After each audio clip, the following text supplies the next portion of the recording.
It is welcome to youth aged 16 to 24 who identify as LGBTQ and plus, and or from communities of LGBTQ identified people. I love to see more marginalized voices. We're looking for people of color, women of color. We're looking to have more trans embodiments, specifically trans feminine people. We're looking for people whose sexuality is, who are fluid or don't really have any care for sex at all.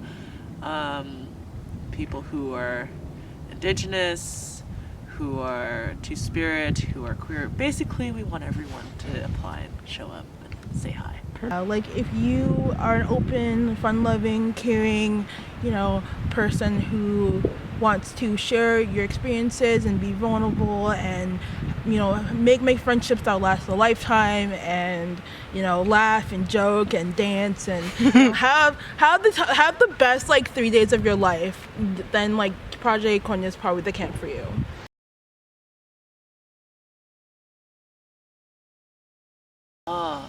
So you wake up pretty early and you're filled with excitement and nerves. First, you're probably really hungry. So breakfast is one of my favorite things. It's the first time you get to see everyone in the morning. And then you slowly maneuver your way into some grounding activities and team building activities. And then you select some really awesome workshops to go into. And then throughout the time, there's lots of opportunities for you to kind of self-care or take quiet time or mingle with other people, or even go down to the swimming area. And then we finish off with having lunch and dinner, and usually spend our evenings doing other fantastic activities.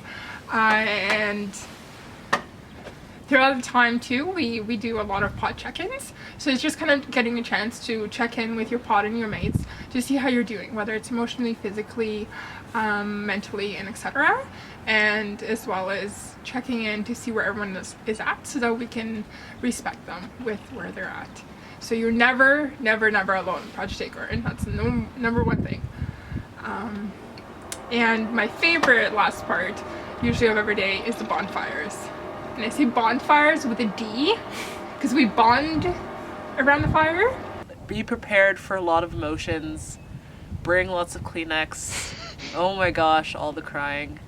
And be prepared to smile at some points too. So yeah, we have a lot of different activities and games and fun things and sad things and things that open you up as a person.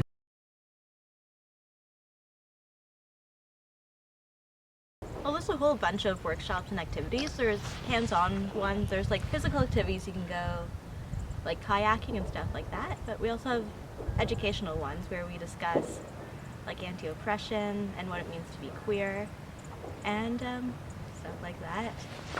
I really liked how there were different types of programs. You had head-on ones, that's most for your thinking, and then hearts-on for your feelings, hard-ons when you want to talk about sex and sexuality, those types of things, and then hands-on when you really want to get into it. So really try to make a diversity of different activities, as well as creating workshops that create opportunities for people to learn about something new, to create spaces to have discussions about certain topics, as well as to bring people together to create and build those connections and communities.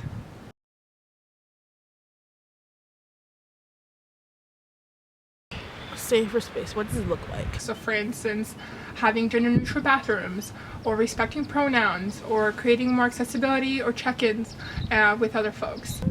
There's a lot of accountability and respect and consent. It's always making sure that the people around you are okay with what you're doing and what's going on. A safer space could also be a space that you feel comfortable in. So a space that you don't feel judged, a space that you don't feel like your opinions won't be valid or you're gonna get criticized for your opinions.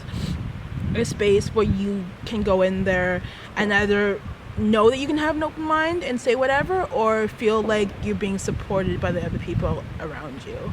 I think it's something that comes out of our structures of accountability and conflict resolution. I think it comes out of us communicating our boundaries with each other. Also, there's like a lot of love and compassion for each other.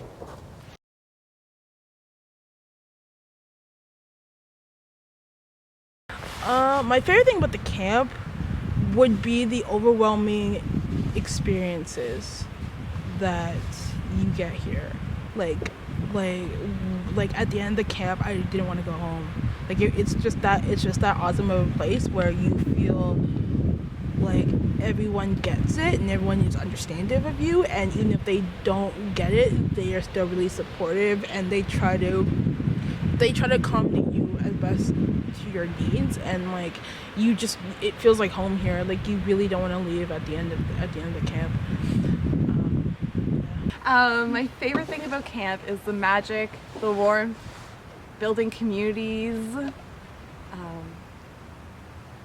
human connections amongst each other, and bonfires. Everything. It was just, I came out with so much more knowledge of myself and so many more questions to ask myself, and it just led to all sorts of discoveries. And I met a lot of nice people that I get to hang out with now outside of Project Acorn. I really enjoyed our comedy workshop last year. That was hilarious. I liked our keynote speakers. We had It Gets Fatter project. We had Leah Lakshmi come and talk. That was definitely a highlight. And I just really like the 4 days of like space, this like utopia away from the rest of the world. I think that's just everything I like about it. It's the best thing that will happen. Project Acorn is the best thing that will happen. Yeah, I think so.